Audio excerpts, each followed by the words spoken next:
Alright, so I finally did it. I finally did it right. You can see the boost controller is gone.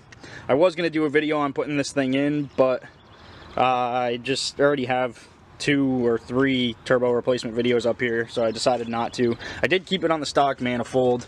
The wastegate's actually set at 15 pounds from the factory. It's a 2871 Godspeed turbo, so it's a disco potato. This thing fucking screws now. It's very fun. It's way more of a power gain compared to the stock T25, even maxed out at 14 PSI like I was running them. This is gated at 15, so safely I can run the 15, so I'm just going to leave it at 15.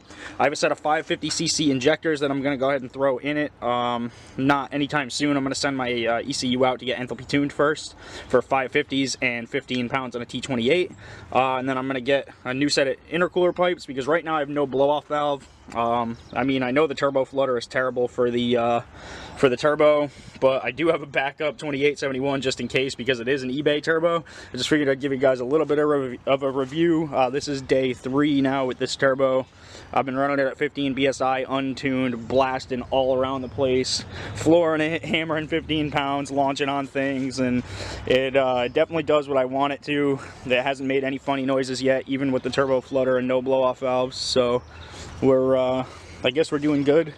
I guess I'll close the hood here, and then I'll start it up, and we'll take it for a little rip, and then I guess that's it for this video. Alright, so this is the next day. It's the 4th day with this turbo. I managed to get myself a blow-off valve hooked up now with some legit intercooler couplers and T-bolt clamps and pipes, a little bit more of a better setup than what I had before. I managed to get my hands on a real gritty Type RZ blow-off valve, and then all the actual couplers and T-bolt clamps.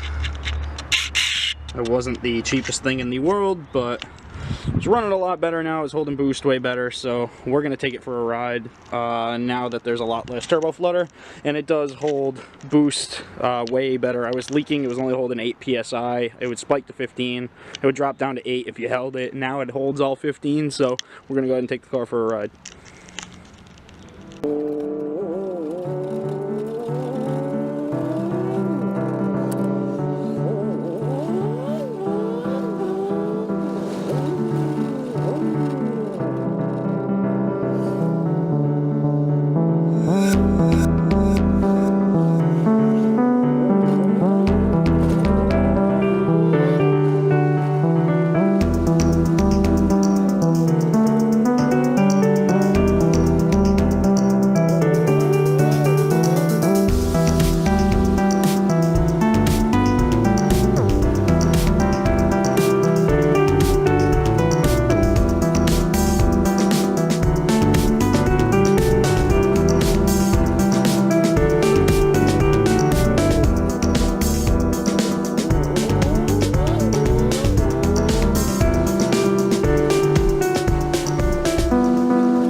definitely heard me.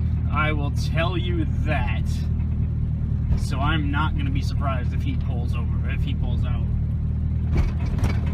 Because I was just doing 40 and a 20 in boost. Wow, he's not moving. Okay, I'm not complaining.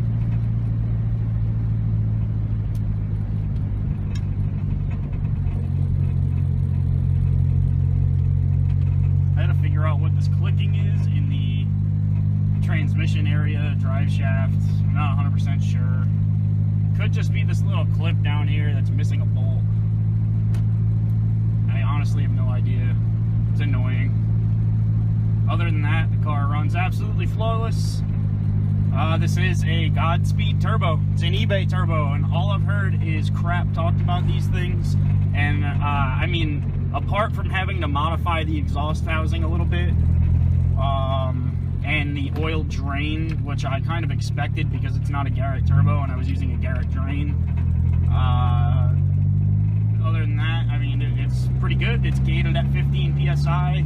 It pushes it pretty damn good. It's a big power gain over the OE T25 that was on it before, even maxed out at 14 PSI, so.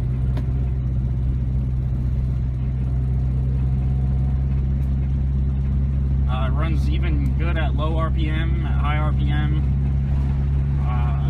Other than that, I have no complaints yet. I mean, it's only day 3, but I've done a lot of driving on this turbo already. I've put probably 300 miles on this car this weekend already. I burnt through a whole tank of gas plus some, so I'm at about a tank and a half I've burnt through. So I'd probably say about 300 miles, if not more. I did the first burnout and first donut last night, first drift today.